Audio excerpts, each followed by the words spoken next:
जय हिंद दोस्तों, good evening. मैं आपका राहुल भैया आप लोगों का अपना चैनल केमिस्ट्री सेंटर में स्वागत करता हूं। आज हम लोग पढ़ेंगे नॉर्मालिटी, मोल फ्रैक्शन।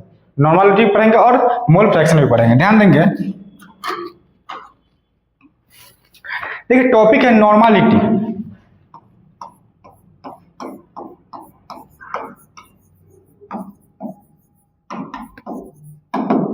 इसको बोलते हैं नॉर्मलता।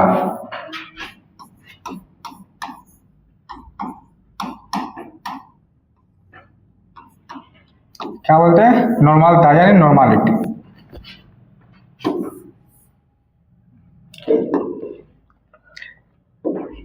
देखिए ये है नॉर्मालिटी यानी नॉर्मलता। देखिए आप पढ़ेंगे मोलारिटी। देखिए मोलारिटी में क्या होता है, 1 लीटर या 1000 ml सॉल्यूशन में मोल ऑफ सॉल्यूट प्रेजेंट होगा। लेकिन यहाँ पे क्या होगा, 1 लीटर या 1000 ml सॉल्यूशन में क्या gram equivalent of solute present होगा, उसको हम बोलेंगे नॉर्मालिटी। क्या बोलेंगे? नॉर्मालिटी। ठीक है, यानी मोलारिटी क्या है? मोलारिटी का दोस्त है। चलिए क्या डिफिनेशन हो जाएगा, द नंबर ऑफ, वहां मोल ऑफ सॉल्यूट है, यहाँ पे क्या हो जाएगा ग्राम इक्विवेलेंट। क्या? Gram equivalent of salt which is present। क्या है?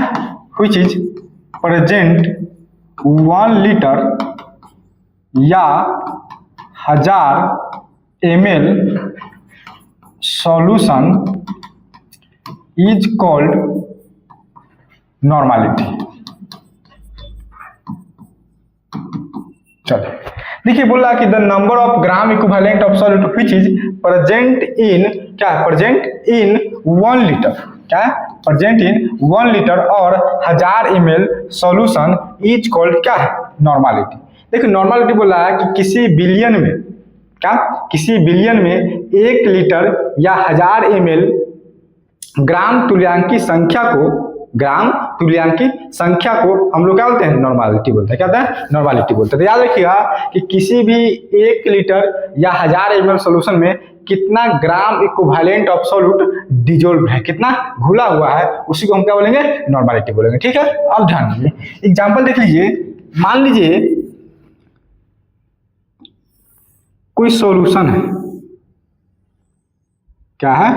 कोई सॉल्यूशन है,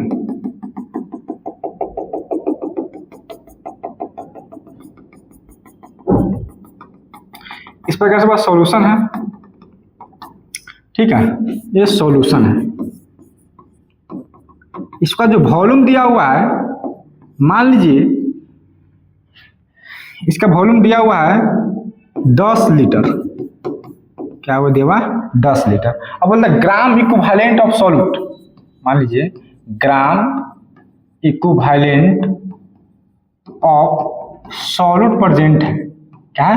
प्रेजेंट है। मान लीजिए 3 इक्विवेलेंट प्रेजेंट है। कितना प्रेजेंट है? 3 इक्विवेलेंट ऑफ सॉल्यूट। यानी 10 लीटर सॉल्यूशन में कितना ग्राम इक्विवेलेंट कितना प्रेजेंट है? 3 इक्विवेलेंट प्रेजेंट है। ठीक है, तो इसका अगर बात किया जाए तो 10 लीटर में कितना प्रेजेंट है? 3 इक्विवेलेंट, यानी 3 तुल्यांकी द्रव्यमान। तो अगर बात किया जाए 1 लीटर का बात, तो 1 लीटर में कितना हो जाएगा? 3/10 इक्विवेलेंट, है ना। इसी प्रकार से ग्राम इक्विवेलेंट या इक्विवेलेंट। अगर आपको इसी का निकालना है, नॉर्मालिटी निकालना है, तो आप पढ़ेंगे ग्राम इक्विवेलेंट, फॉर्मूला हो जाएगा ग्राम इक्विवेलेंट बट्टा क्या हो जाएगा? Volume of solution. तो ग्राम इक्विवेलेंट क्या है? ये होगा ग्राम इक्विवेलेंट क्या होगा? ये हो जाएगा कितना मिला जाता है? 3 बट्टा वॉल्यूम ऑफ सॉल्यूशन। तो वॉल्यूम सॉल्यूशन कितना है? 10। इसका जो यूनिट होता है इसको लिखते हैं इक्विवेलेंट पर लीटर होता है। क्या होता है? इक्विवेलेंट पर लीटर, या इसको हम ऐसे भी लिख सकते हैं ग्राम इक्विवेलेंट पर लीटर बोल सकते हैं, इसका मात्रक होता है। तो याद रखिए कि एक क्या है कि 10 लीटर सॉल्यूशन है, उसमें कितना ग्राम इक्विवेलेंट कितना परसेंट? 3% है। इसी प्रकार से 1 लीटर में कितना परसेंट है? चलिए एग्जाम्पल नंबर दूसरा ले लेते हैं। देखिए एग्जाम्पल नंबर 2 है, मान लीजिए कंटेनर है,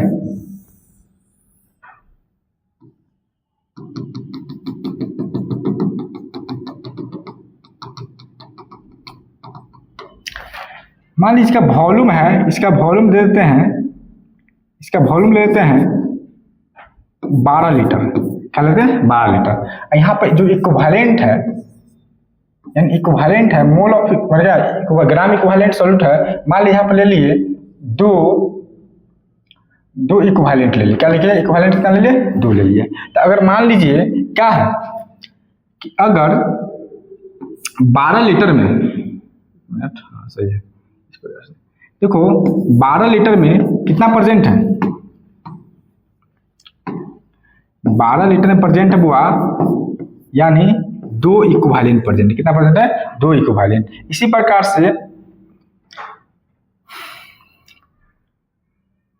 तो 1 लीटर में क्या, तो 1 लीटर में कितना परसेंट है? कितना? 1 लीटर में, तो 1 लीटर में कितना जाएगा? 2 बट्टा कितना? 12 इक्विवेलेंट। यानी इसको कैंसिल हो जाएगा, कितना जाएगा?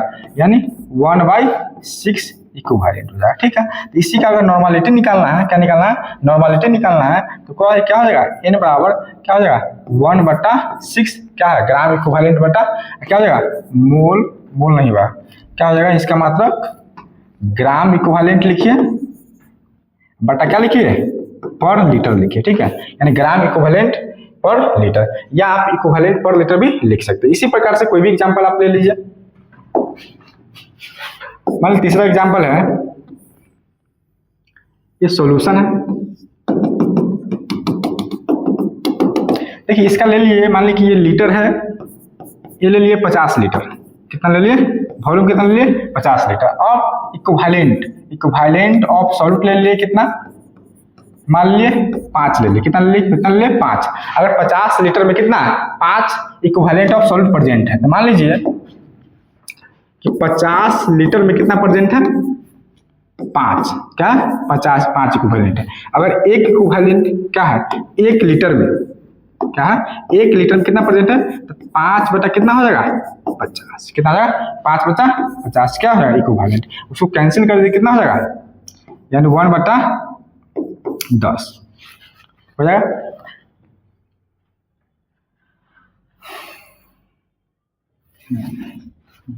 अब बताओ, इसके बाद अगर नॉर्मलिटी निकालना है, क्या होगा? इक्विवेलेंट क्या हो जाएगा? 1 बट्टा क्या? 10। इसका जो मात्रा क्या देख दीजिए, ग्राम इक्विवेलेंट पर लीटर। इस प्रकार से आप निकाल सकते हैं कि किसी भी मतलब वॉल्यूम ऑफ सॉल्यूशन में कितना इक्विवेलेंट प्रेजेंट है, इस प्रकार से आप निकाल सकते हैं। चलिए इसका अगर हम इम्पोर्टेंट पॉइंट की बात करेंगे, IMP, इसको रिप्रेजेंट कर दो, इट इज डिनोटेड क्या? Denoted by n। इसको रिप्रेजेंट किससे करते हैं? n से। इसका है फार्मूला ऑफ नॉर्मलिटी का सूत्र। तो अभी पढ़े हैं ग्राम इक्विवेलेंट ऑफ सॉल्यूट बटा वॉल्यूम ऑफ सॉल्यूशन। तो मान लीजिए नॉर्मलिटी बराबर क्या हो जाएगा? ग्राम इक्विवेलेंट ऑफ सॉल्यूट क्या? Of solute. अब बटा क्या हो जाएगा? Volume of solution. किस में हो जाएगा? इन लीटर में हो जाएगा। किस में हो जाएगा? इन लीटर में। ठीक है, तो इस प्रकार से आप लिख सकते हैं। यानी देखिए नॉर्मलिटी n से रिप्रेजेंट करेंगे, किससे? n से। ग्राम इक्विवेलेंट क्या है? ग्राम इक्विवेलेंट इस प्रकार से लिख सकते हैं क्या? वॉल्यूम ऑफ सॉल्यूशन, तो भी इन किसमें? In litre. शॉर्ट में इस प्रकार से लिख सकते हैं। ठीक है, या इसी का फॉर्मूला हम लोग ml में लिख सकते हैं। क्या हो जाएगा? फॉर्मूला हो जाएगा n बराबर W गुने 1000। क्या जाएगा? W गुने 1000 बटा एटॉमिक इक्विवेलेंट मास। क्या हो जाएगा? इक्विवेलेंट मास अब क्या हो जाएगा? गुने वॉल्यूम। किस में हो जाएगा? ml में। तो ये ml में फॉर्मूला आप याद रखिए। ठीक है, ठीक है, फॉर्मूला ये हो गया। इसके बाद हो जाएगा यूनिट। इसका मात्रा क्या होगा? इसका बाद तीसरा है यूनिट, तो बोल सकते हैं यूनिट ऑफ नॉर्मलिटी। क्या है? यूनिट ऑफ नॉर्मलिटी, यानी नॉर्मलिटी का मात्रक। क्या है? नॉर्मलिटी का मात्रक। तो अब देखिए नॉर्मलिटी लिख सकते इस प्रकार से, नॉर्मलिटी बराबर क्या होता है? ग्राम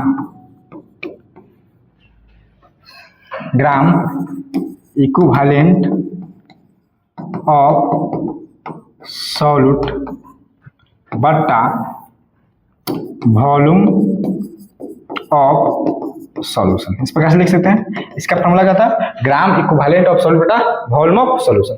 अब देखो इसका मात्रक निकालने के लिए इस प्रकार से निकाल सकते हैं।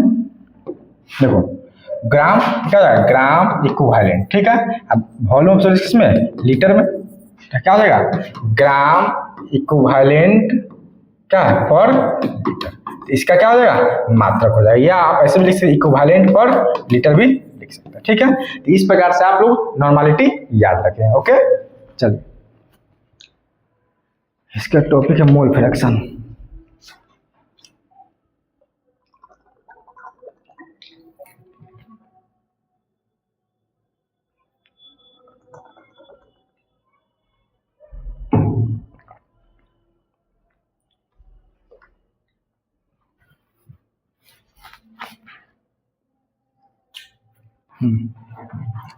देखिए इसका बोलते हैं मोल फ्रैक्शन। क्या है, मोल फ्रैक्शन, इसको बोलते हैं मोल अंश। क्या बोलते हैं, मोल फ्रैक्शन, मोल फ्रैक्शन यानी मोल अंश।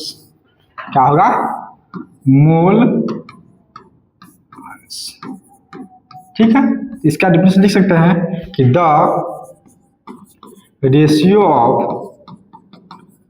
Number of moles of one component, क्या, one component and total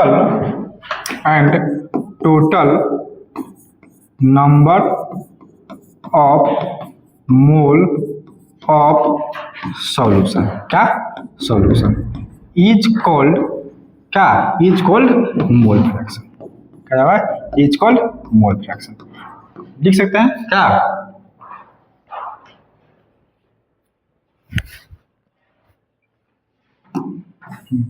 देखिए मोल फ्रैक्शन का डिफरेंस इस प्रकार से लिख सकते, क्या है, बोलता है कि the ratio of number of mole of one component. देखो वन कंपोनेंट बटा क्या, टोटल सॉल्यूशन, उसी को हम क्या बोलते हैं, मतलब मोलस बोलते हैं। यानी बोल सकते किसी मतलब बिलियन में उपस्थित क्या, किसी एक मोल का पदार्थ एवं क्या है, कुल मोलों की संख्या को हम लोग क्या बोलते हैं, मोल अंश बोलते हैं, ठीक है। तो याद रखिए क्या, अगर मोल फ्रैक्शन निकालना है, इसका डिफरेंस याद रखिए कि the ratio of number of moles of one component, क्या होगा, एक कंपोनेंट, क्या, पहला कंपोनेंट, एंड क्या है, total number of mole of solution is called क्या, मोल फ्रैक्शन। यानी जो कंपोनेंट निकालना उसको ऊपर रखेंगे और टोटल मोल ऑफ सॉल्यूशन करेंगे। मान लीजिए यहाँ पर कंपोनेंट है ए और बी, रुको इसको ऐसे पहले कर, देखो इंपोर्टेंट पॉइंट है, इसको इंपोर्टेंट पॉइंट याद रखिए।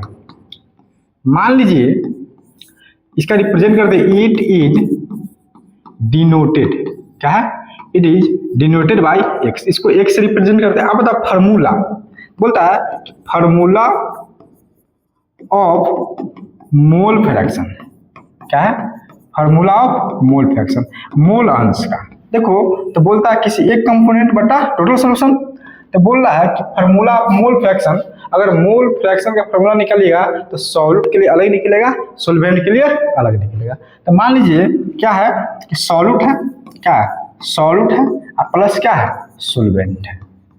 तो सॉल्यूट और सॉल्वेंट क्या होता है, सॉल्यूशन होता है। सॉल्यूट और सॉल्वेंट क्या होता है, सॉल्यूशन होता है। अब ध्यान देंगे, अगर सॉल्यूट का मोल होगा वो, मान लीजिए सॉल्यूट को हम मान लेते हैं स्मॉल एन, क्या मान लेते हैं, स्मॉल एन, और सॉल्वेंट को हम लोग क्या मान लेते हैं, कैपिटल एन, क्या मान लेते हैं, कैपिटल एन।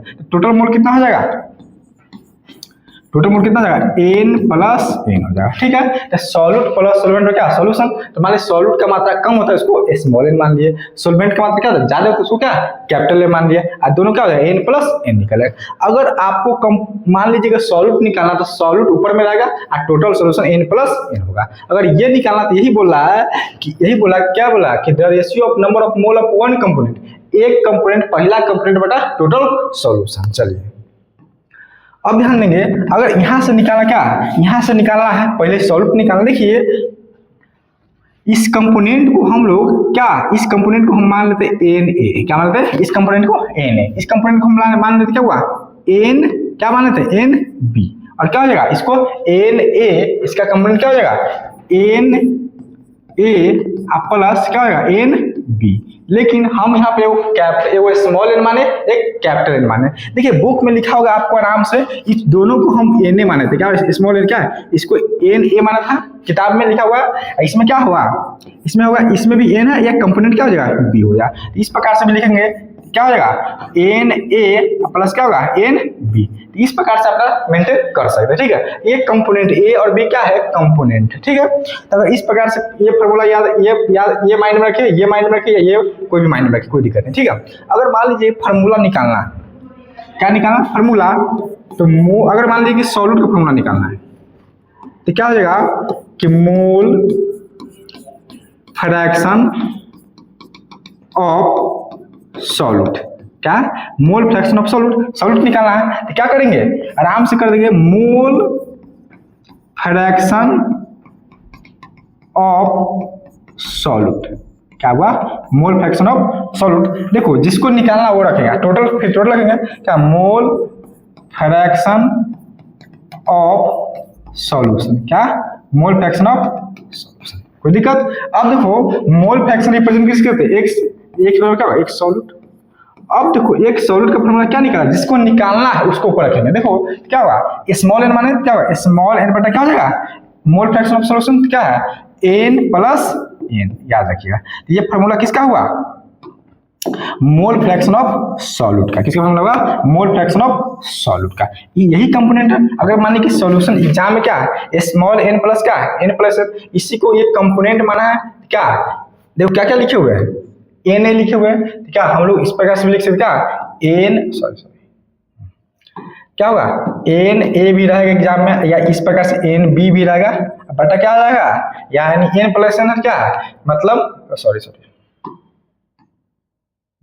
एन निकालना, जिसको निकालना ऊपर में रखेंगे, क्या होगा बटा एन ए प्लस क्या, इसको एन बी लिखेंगे, क्या गलत होगा, सही होगा। तो इस प्रकार से भी हो सकता है, या इस दोनों को स्मॉल एन मान लिया तो कोई दिक्कत नहीं है, तो इस प्रकार से भी लिख सकते हैं। या दोनों को स्मॉल एन मान लिए तो क्या होगा एन ए, अब बट्टा क्या होगा एन ए प्लस क्या है एन बी। इस प्रकार से भी लिखेंगे तो कोई दिक्कत नहीं है। इस प्रकार से आप याद रख सकते हैं ना। कंपोनेंट यानी स्मॉल एन मान लीजिए सॉल्यूट को, इसको कंपोनेंट ए मान लीजिए, क्या या दोनों को स्मॉल एन मान लीजिए। इस प्रकार से आप मेंटेन कर सकते हैं। तो तीनों में से क्या सब फॉर्मूला मेंटेन, ये भी फॉर्मूला सही है, ये भी फॉर्मूला, कोई भी फॉर्मूला सही है, ठीक है। इसको याद रखिएगा। इसके बाद आप निकालना है सोल्वेंट, तो क्या हो जाएगा मोल फ्रैक्शन ऑफ सोल्वेंट। सोल्वेंट क्या होगा, सोल्वेंट ऊपर में जाएगा तो क्या बड़का एन हो जाएगा, क्या होगा मोल फ्रैक्शन ऑफ सोल्वेंट, क्या सोल्वेंट बट्टा क्या हो जाएगा मोल फ्रैक्शन ऑफ सॉल्यूशन। चलिए अब देखो मोल फ्रैक्शन रिप्रेजेंट से एक से एक सोल्वेंट में क्या होगा मोल फ्रैक्शन ऑफ सोल्वेंट, जो निकालना हो रखे ऊपर में क्या है कैपिटल एन है, क्या होगा सॉरी क्या होगा एन ए, टोटल सॉल्यूशन क्या है एन प्लस क्या है एन। तो इस प्रकार से लिखेंगे तो क्या निकला, यानी जिसका निकालना वो ऊपर रहेगा, ठीक है। तो इस प्रकार से माना। अब देखिए इसी कंपोनेंट माने तो एन क्या माने थे कंपोनेंट, तो क्या इस प्रकार से लिखे तो क्या गलत होगा एन, देखो बी माने थे इसको एन बी बटा क्या हो जाएगा एन, इसको ए माने थे इसको एन ए प्लस क्या होगा एन बी। इस प्रकार से हम लिख सकते हैं, ठीक है। या दोनों को हम लोग स्मॉल एन माने थे, सॉल्यूट को भी स्मॉल एन ए, सोल्वेंट को बी माने थे कंपोनेंट, तो क्या हो जाएगा कैपिटल, हम इसमें दोनों को मानना है तो इसमें अब स्मॉल के लेकर करेंगे तो इसमें लिख सकते कोई दिक्कत नहीं है। क्या होगा एन बी, क्या होगा एन बी, क्योंकि सोल्वेंट है, क्या होगा n A plus n B हो जाएगा। तो जिसका निकालना उसको हम लोग ऊपर रखेंगे, ठीक है। ये क्या हुआ मोल फ्रैक्शन का फार्मूला होगा, ठीक है, याद रखिएगा। ओके चलिए इसके बाद है तीसरा पॉइंट,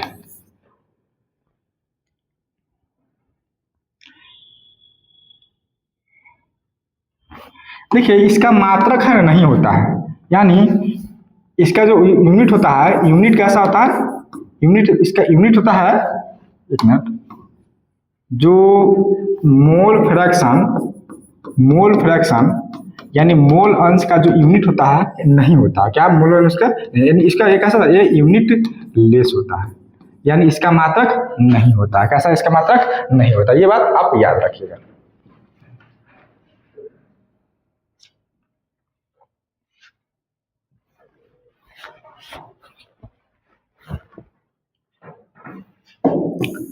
इसके बाद चौथा पॉइंट है it's does not depend upon temperature. देखो ये टेम्परेचर पर डिपेंड नहीं करता, यानी ये इंडिपेंडेंट रहता है ये टेम्परेचर, ठीक है, ये तापमान पर निर्भर नहीं करता। तो इस प्रकार से आप लोग माइंड में रख सकते हैं। इसके बाद मोल फ्रैक्शन का जोड़, क्या है, मोल फ्रैक्शन का जोड़। तो कर सकते हैं, देखो like sum of mole fraction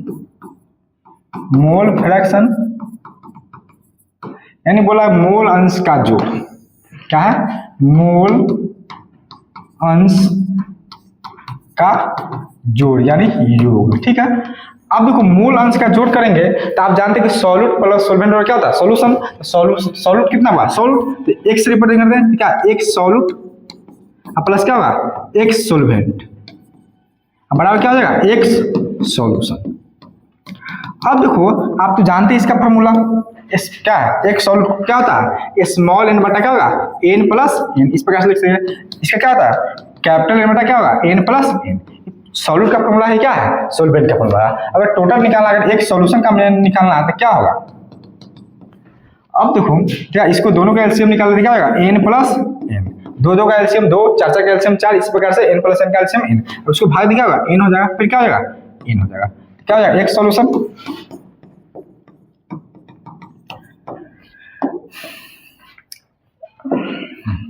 अब देखो n प्लस n बटा क्या हो जाएगा, n प्लस कैपिटल N, आपका एक सॉल्यूशन। एक सॉल्यूशन का मान कितना होगा, 1 होगा। तो याद रखिए कि मोल फ्रैक्शन में सॉल्यूशन का मान कितना होता है, 1 होता है। कितना होता है, 1 होता है। इस प्रकार से आप याद रख सकते हैं। चलिए इसके बाद थोड़ा सा और ध्यान दे दीजिए। एज वी नो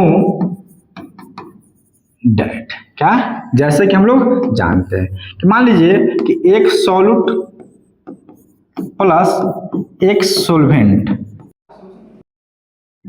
कितना सॉल्यूशन है, x कितना 1 है। तो जिसका निकालना है उसको क्या, अगर एक सॉल्यूट निकालना होगा तो क्या करेंगे, 1 माइनस क्या करेंगे, x सॉल्वेंट घटा देंगे, ठीक है। तो इस प्रकार से क्या, एक सॉल्यूट का फॉर्मूला भी निकल जाएगा।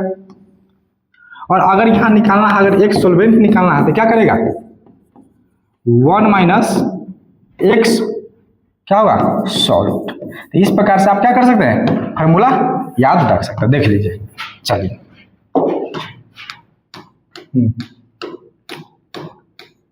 इस प्रकार से आप मोलारिटी क्या, मोल फ्रैक्शन याद रख सकते हैं। चलिए इसके बाद कुछ न्यूमेरिकल देखते हैं हम लोग।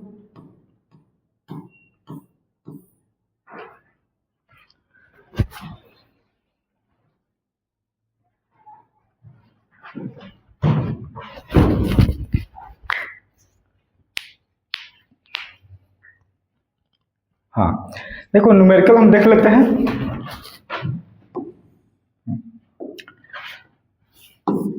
मान लीजिए न्यूमेरिकल है,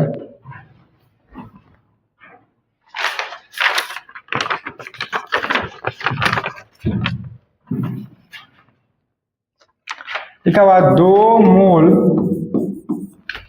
मोल बेंजीन का, बेंजीन एंड 10 मोल वाटर का, वाटर आर मिक्स्ड, क्या है, आर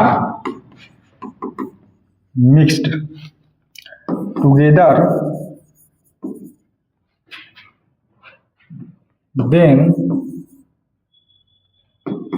तब calculate the mole fraction of benzene and water, क्या है, बेंजीन एंड वाटर।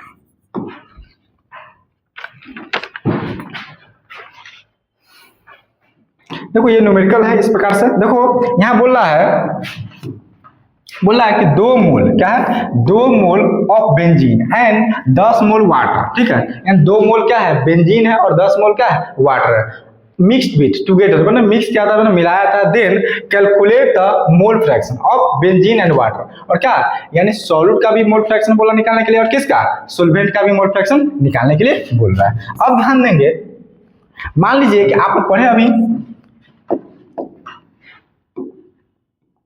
क्या पढ़े, सॉल्यूट प्लस सॉल्वेंट बराबर सॉल्यूशन। यहाँ पर सॉल्यूट क्या है, सॉल्यूट क्या है, बेंजीन है, क्या है, बेंजीन है, और प्लस क्या है, और सॉल्वेंट क्या है, वाटर है।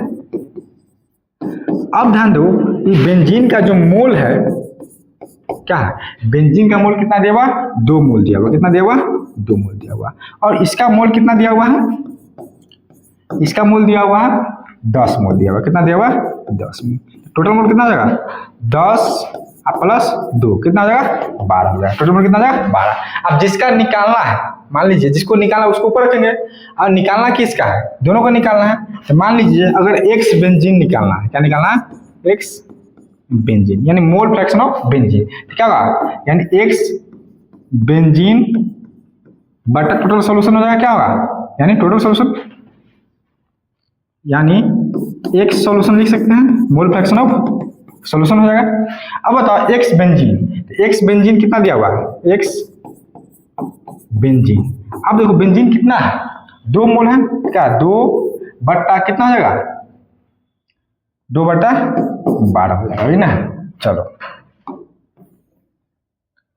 तो क्या हो गया, 1/6। याद रखिएगा कि बेंजीन कितना है, 1/6 मोल फ्रैक्शन निकला। इसी प्रकार से अगर निकालना है x वाटर निकालना है तो क्या करेंगे, ऊपर में देंगे, तो ऊपर में x वाटर कितना है, मतलब 10 मोल है, तो 10 बटा क्या हो जाएगा, टोटल 12 हो जाएगा। इसको काट देंगे, क्या होगा, 5 से क्या हो जाएगा, 6 निकालेगा, 5/6। इसका क्या निकलेगा, 5/6 निकलेगा वाटर, इसका क्या निकलेगा, 1/6। इस प्रकार से आप बना सकते हैं।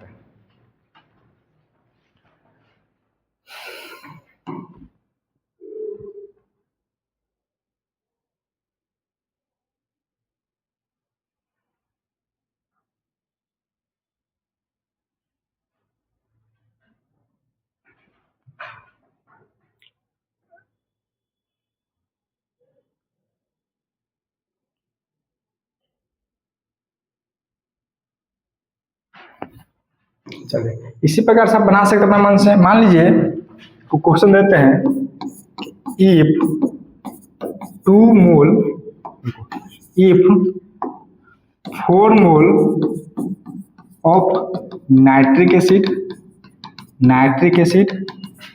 डिजोल्व्ड, क्या है, डिजोल्व्ड इन, मान लीजिए 6 mole of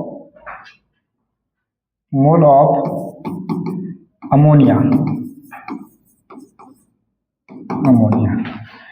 if 4 mole of nitric acid dissolved in 6 mole of ammonia, calculate, क्या होता है, कैलकुलेट द मोल फ्रैक्शन, क्या, मोल फ्रैक्शन ऑफ क्या, नाइट्रिक एसिड एंड अमोनिया। अगर इस प्रकार से प्रश्न आता है तो बना सकते हैं। बोल रहा है यदि 4 मोल नाइट्रिक अम्ल को डिजोल्व किया जाता है, 6 मोल में डिजोल्व किया जाता है, ठीक है।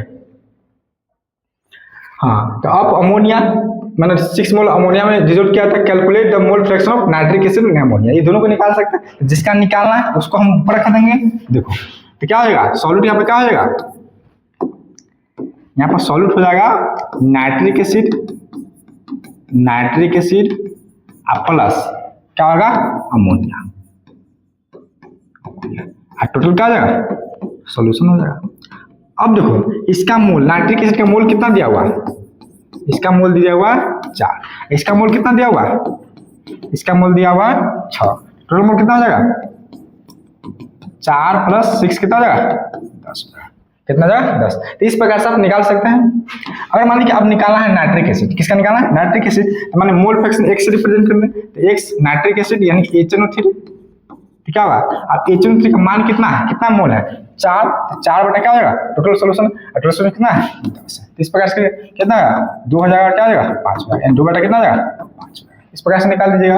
अगर मान लीजिए अब इसका निकालना है, x अमोनिया निकालना है, NH3 होता है, ऊपर में क्या जाएगा अमोनिया जाएगा, तो क्या होगा 6 बटा क्या हो जाएगा 10, यानी 2 तिहाई 6 और 2 पंचे 10, यानी कितना जाएगा 3 बटा 5।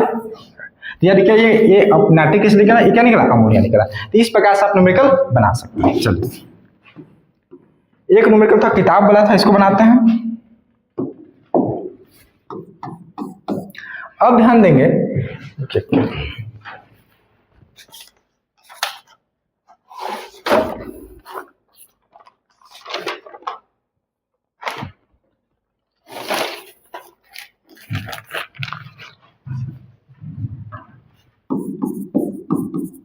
कैलकुलेट द, क्या है calculate the mole fraction of ethylene, क्या है इथिलीन ग्लाइकोल, ग्लाइकोल फॉर्मूला होता है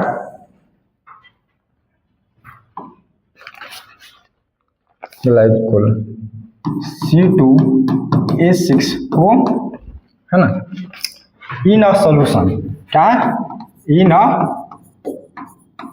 सॉल्यूशन containing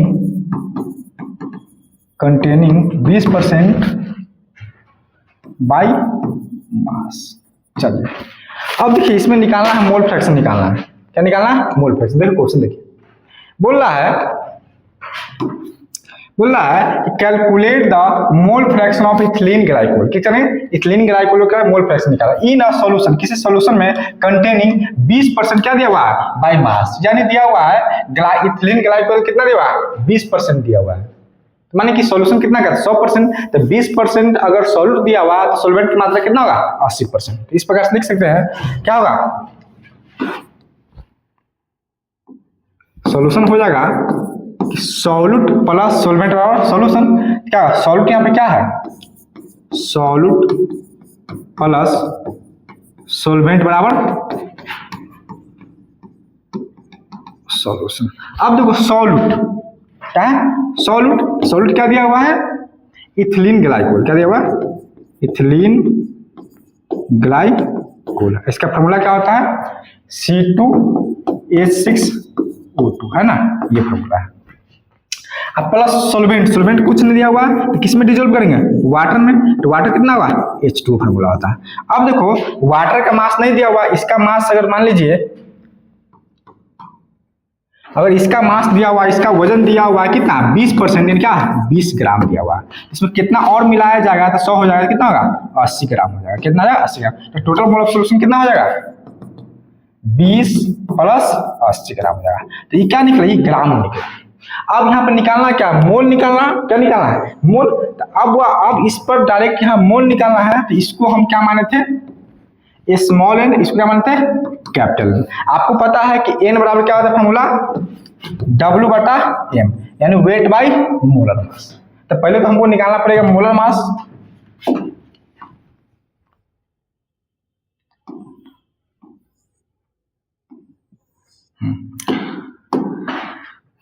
देखो अगर इसका मोलर मास हम निकालते हैं तो क्या होगा इसका मोलर मास मोलर, पहले हमको एन निकालना पड़ेगा, मोलर मास कितना होगा 2 गुने कार्बन का परमाणु द्रव्यमान कितना था 12 प्लस 6 गुने 1 प्लस 2 गुने 16 हो जाएगा, कितना आएगा 12 दूना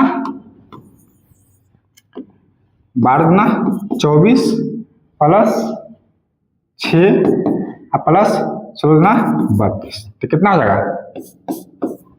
यानी 62 हो जाएगा, 62 AMU, सही है ना।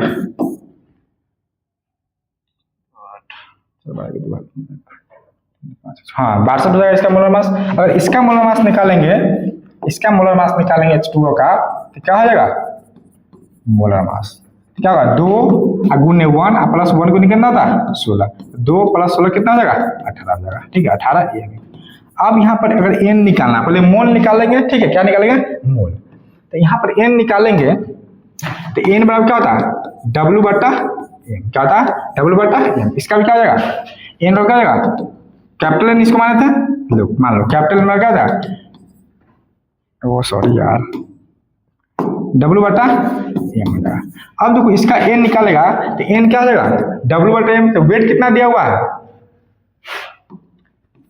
वेट दिया हुआ 20, कितना दिया हुआ, 20 दिया हुआ, 20 बटा कितना जाएगा, मोलर मास 62 हो जाएगा।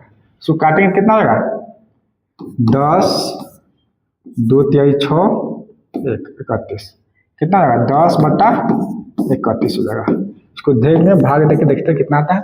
इसका क्या हो जाएगा, एन बराबर डब्ल्यू, वेट कितना दिया हुआ 80 बटा क्या, मोलर मास कितना है 18। इसको काट ले, 80 न मोलर मास बैठना, तो क्या हो जाएगा 90, क्या होगा 9, 9 दूना 18, फिर कट जाएगा यार, 180 यार, मिस्टेक मत है इसमें।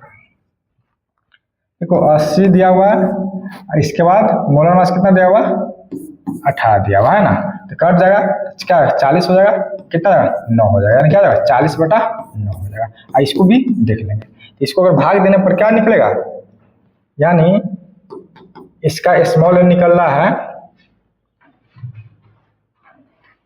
10 बटा 31,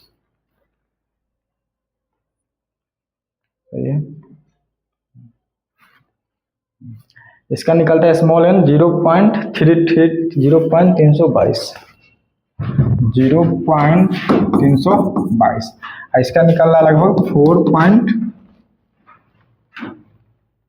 4.444। ये क्या निकला, ये छोटका एन निकला, ये क्या निकला, ये बड़का एन निकला, ये सॉल्यूट निकला, क्या ये सॉल्वेंट निकला।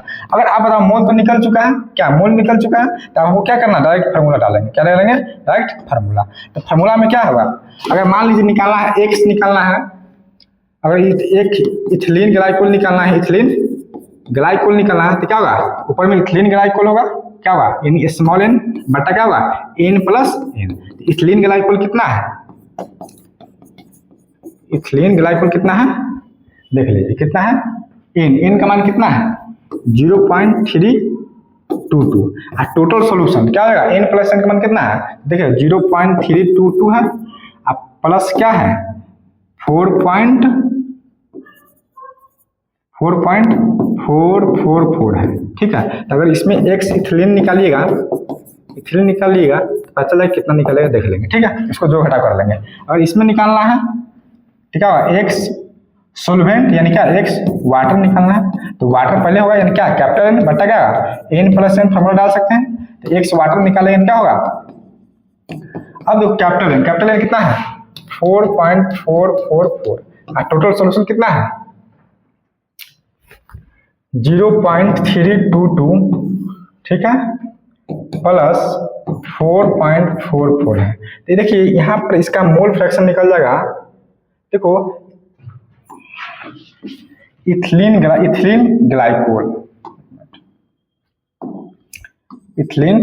ग्लाइकोल का आ जाएगा, आंसर आ जाएगा इसका, जो घटाव करिएगा तो इथिलीन ग्लाइकोल आ जाएगा 0.068, कितना आ जाएगा 0.068 हो जाएगा।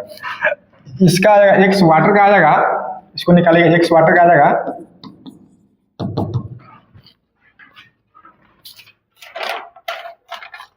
0.932। तो इस प्रकार से आप निकाल सकते हैं। अगर ऐसा सवाल दिया हुआ तो पहले मोल निकालेंगे, सॉल्यूट का मोल, सॉल्वेंट का मोल, इस प्रकार से आप बनाने का प्रयास कीजिएगा, आपको बिल्कुल बन जाएगा, देख लीजिए।